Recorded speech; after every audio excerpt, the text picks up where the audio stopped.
Here is the interview with me and James. I'm Dr. James Morris and I am subject leader in web media here at Ravensbourne. Is that it? What else would you like to? You can say what you do in your business. Okay, yeah.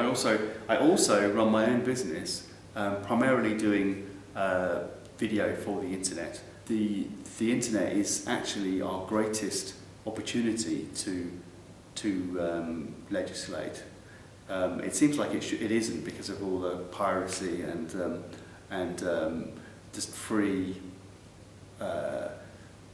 ability to obtain really obnoxious and horrible stuff that has been made possible by the internet. It seems like it's an unregulated zone, but actually that's just because of the way it's currently built. It's entirely possible to have an internet that is coded to prevent the things that we don't want to be possible. In the same way that you might have a lockable door on your house is a physical way of stopping people from stealing your stuff, and most of the time it works really well, apart from people who actually physically break into your house. You could build in code into the internet that protects people. Right now, it's not really very well done, implemented, but you could. You wouldn't even need to prosecute people. You could to build it in at the code level. A lot of people are storing their stuff on cloud-based services using Google Docs and putting everything on Dropbox, and you are putting yourself in danger. Not necessarily that those companies will themselves abuse your content, or even that they will be hacked and somehow your content will go missing or be abused by a third party, but actually just physically because they have, if they went bankrupt, they have no obligation to maintain your data. So, it's a bit like I guess there are precedents. If you put your money in a bank like iSave that goes bankrupt, you lose your money. And we're now putting our data in companies that some of them are less secure financially than others. I mean, I'm not too worried about storing my data with Google, for example. They're too big to fail. But also, it allows the development of things that have never happened before. I mean, I think one of the holy grails of social media, and it seems to be becoming more and more true with things like Pinterest and Fancy, is the idea of actually tailoring advertising more closely to what people have stated they actually want. That's the kind of Me TV idea. It's been something that has been mooted in science fiction.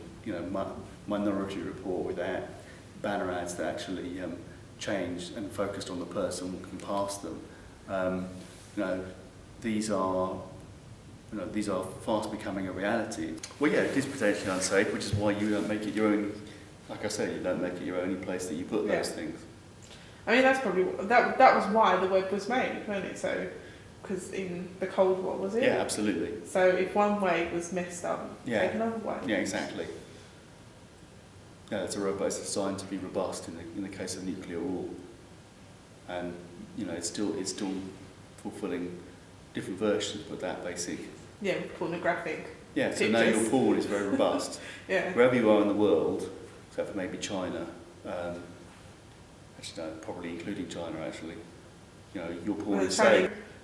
You can find the porn that you want wherever you want, and that's the beauty of the future of the internet. Okay, well, thanks for being part of the interview. That's a good way to end the interview, isn't it? Yeah.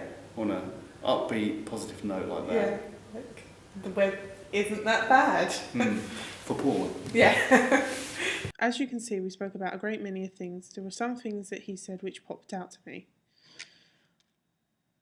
It is entirely possible to have an internet that is coded to prevent things we want and don't want to be possible. In the same way you may have a lockable door on your house is a physical way of stopping people from stealing your stuff.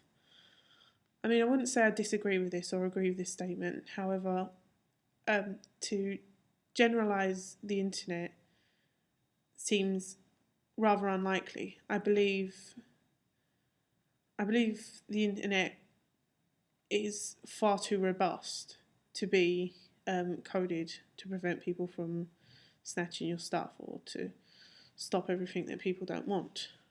Take Paul Baran, whom influenced Larry Roberts when he created the ARPANET. The internet was built to be robust, and I believe over the past few years it has really lived up to expectations. Previous communication networks were built on two designs, centralised and decentralised. Both are great designs, but both have flaws. For example, centralised, there's a central hub where if you were to take it out, if you take out the central hub or destroy it, the nodes that would receive the information would fail. Baran's theory was a distributed network. That's when the stations would talk to each other. Just like the web of a spider, if a part of it was destroyed, you could go back in and fix it, but the rest of it would still function. We began to speak about cloud servers. All of my key folders are on my laptop that I use for Ravensbourne, and many of my key folders that I use for my other job is shared on a system called SugarSync. Now I just want to talk about SugarSync for those who don't know what it is. SugarSync is a cloud server that's dissimilar to Dropbox. It syncs up to your computer and other digital devices and backs it up. If your computer were to break, then you can access all the information using other means. Unlike other servers like Dropbox, if you add or change a file, SugarSync automatically syncs up with your device. This to me is a great idea, considering the likelihood of you losing your device or possibly the likelihood of it breaking. However, there are issues with that. I looked at their privacy policy and this is what I found. We do not share your files stored on our servers to any third parties unless instructed by you and allowed by SugarSync. We will not disclose your files to anyone unless you instruct us to do so or a court ordered us to do so.